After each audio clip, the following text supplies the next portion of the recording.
A Practical Guide to Modern Dating After a Breakup by Jancar. Let's not sugarcoat it. It's tough to get out there again after having your heart stomped on. If you're like most people, you don't exactly know where to start. You also doubt your ability to find true love, and of course, you're anxious, perhaps even petrified. It truly is a thrilling yet intimidating new world, but alas, it is a world one can learn to navigate after absorbing the proper knowledge. So let me attempt to give you just that. As you'll see, my dating philosophy is identical to my reattraction philosophy. It's permeated with unrestrained vulnerability. It's based on raw, unfiltered honesty and self-improvement, and it's entirely devoid of gimmicks, games, tricks, and fake behavior. I'll start this guide with advice on when to start dating after a breakup. Then I'll describe some common reactions people have to it. After that, I'll give a list what I think are the most important dating tips. And in the end, I'll give some final thoughts on the subject. When to start dating after a breakup. Some people say you should wait months or years. The reason that after such a long time, you'll be less emotional and likely to get involved in an unhealthy rebound relationship. Some people say you should wait only a few days. They argue that the sooner you find someone better than your ex, the sooner you will forget about them. Other people insist on following these weird rules. For example, wait for half the length of your previous relationship before you start dating. This never made sense to me. In fact, I never jived with any of these tips. They're a mixed bag in my opinion. Here's my take on the topic. Start dating only when it generally begins to feel fun and exciting. You're not trying to get validation that you're still loved, appreciated, and respected from it.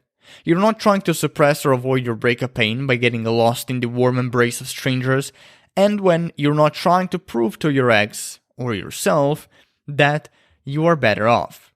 As you'd guess, someone's readiness for dating varies from person to person.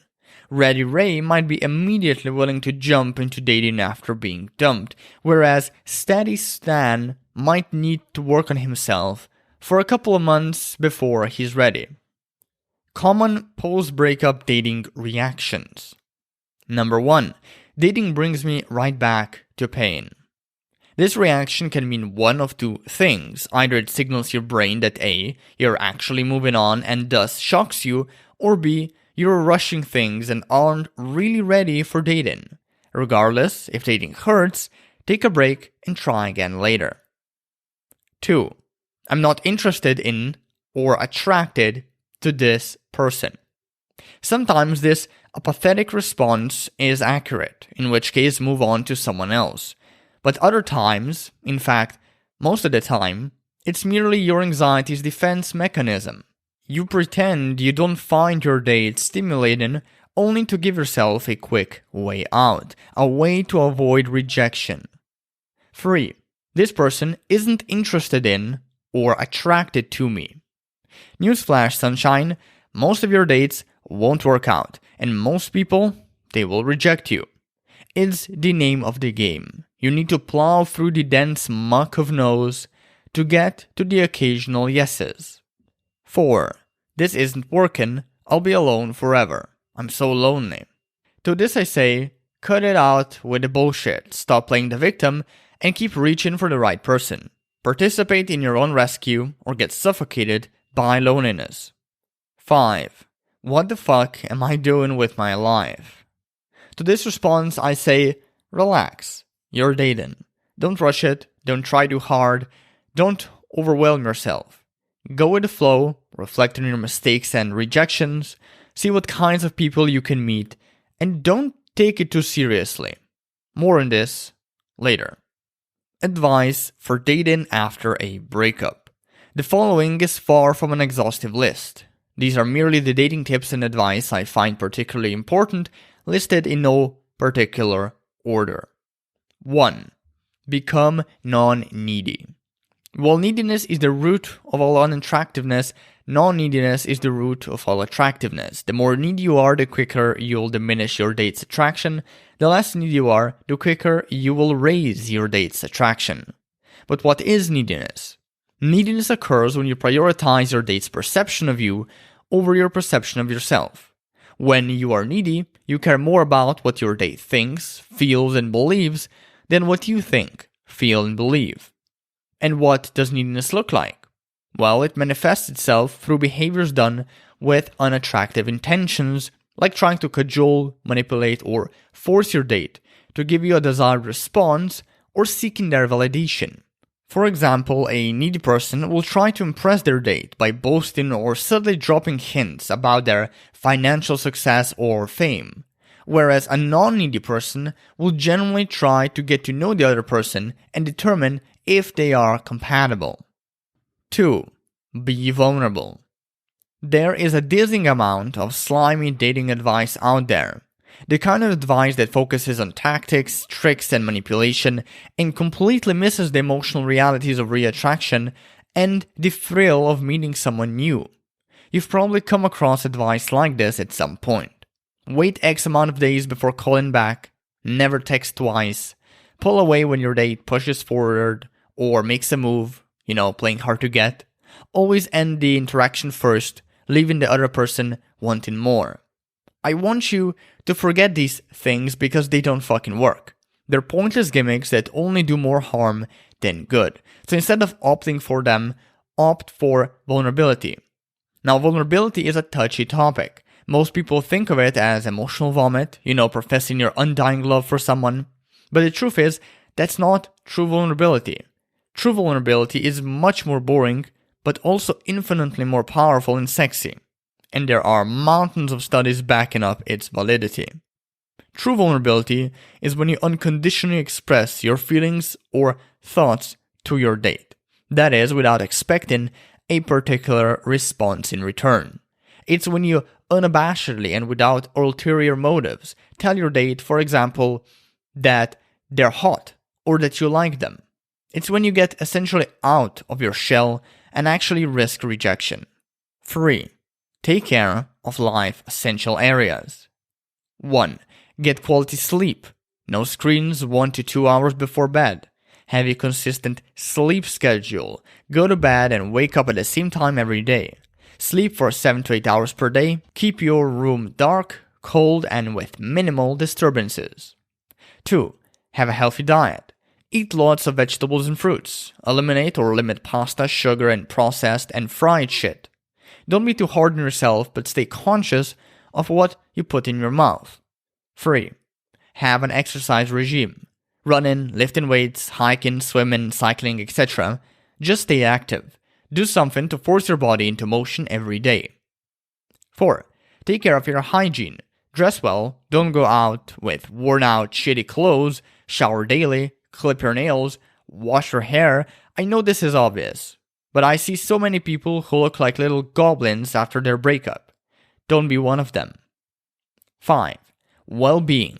Go on a social media detox. Stop reading, listening, or watching shit that pisses you off. Learn to say no to people. Be more assertive. Take a break from work if you're on the verge of burnout. And finally, 6. Responsibilities. Child rearing, studies or school, work, your own place. Just look, don't be one of those 30-year-old jobless parasites who still live with their mom and expect her to take care of them. Optional. More on neediness, attraction, vulnerability, and life 101. I wrote many articles that dig even deeper into neediness, attraction, vulnerability, and getting your life in order. And while some of them are aimed at people who want their ex back, you can still apply their underlying principles to dating in general. If you want to read these articles, head on over to my website, maxjancar.com, and that's it. 4. Know where to look for dates. Before going out and meeting people, develop your own interests. And then, those interests will guide you to fun places with events and activities aligned with them. And it's there where you'll find the right people. So to unpack this theory, if you're into health and fitness, You will likely go to places filled with health and fitness events or activities, for instance, gyms, popular jogging paths, sports competitions, and conventions. So there you'll meet other people who are also into health and fitness. Since you're into health and fitness, chances are you'll also be attracted to those people and vice versa. Remember, similarities attract. Or here's an alternative example. If you're a nerd like me who values intellect above all, you'll likely be attracted to other nerds who value intellect highly. So your best bet is to stick to places like libraries, game conventions, cozy cafes, or erudite college groups when dating. The true beauty of this is that if you are like this, you will automatically, even when you have no desire to date, stay near these sort of places. And as you'd expect, this dramatically increases your odds of finding a suitable date. Just whatever you do, do not date outside your demographic. That is, people with radically different values than you. This rarely works out. A few examples. If you're an introverted philosophy lover and deep thinker, you probably won't jive with the socialites from your average club and rave scene. If you're highly ambitious and devoted to your career, you likely won't have any sparks flying with people who spend most of their time playing video games and participating in competitive eating tournaments. If you enjoy the quiet solitude of staying home and reading books, you likely won't have much chemistry with people whose life revolves around traveling the world and extreme sports. Ultimately, while it is fine to experiment with expanding your interests, never do it to score more dates. Do it because you're curious about the expansion. Do it for yourself. 5. A few final quick tips on dating after a breakup. Start slow. Don't put too much energy into your early dates and don't schedule a ton of them at once. You want to ease yourself into dating and only after getting comfortable, amp up the frequency of your dates and your emotional investment in the people you meet.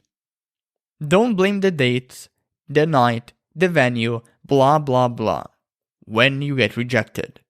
Look, sometimes your dates will just suck. There will be miscommunication, a crap ton of awkward moments, problems with logistics, no chemistry, etc. But there's no reason to hunt down for excuses. If you could be doing better, you could be doing better, and that's all that matters. Reflect on your date. This can be done through journaling, meditation, or simply sauntering. Whatever you prefer, dwell on the following. How have you changed since you started to date? How have you changed since your last relationship? Are you repeating any sorts of unhealthy patterns from it? How is the flow on your dates? Are you rushing things or taking your time? Are your dates displaying any red flags? Heed the law of fuck yes or no. So if seeing your date again doesn't make you think fuck yes, it's a no. If committing to one another isn't a fuck yes, it's a no. If doing anal in the town center in the middle of the day isn't a fuck yes, it's a no. Don't use your date as your therapist. So dating someone new isn't about vomiting up all your emotional baggage. Be that about ex-relationships, problems at work, hatred for the government, or your dating failures. Deal with your issues alone. Don't complain, don't play the victim, lighten up.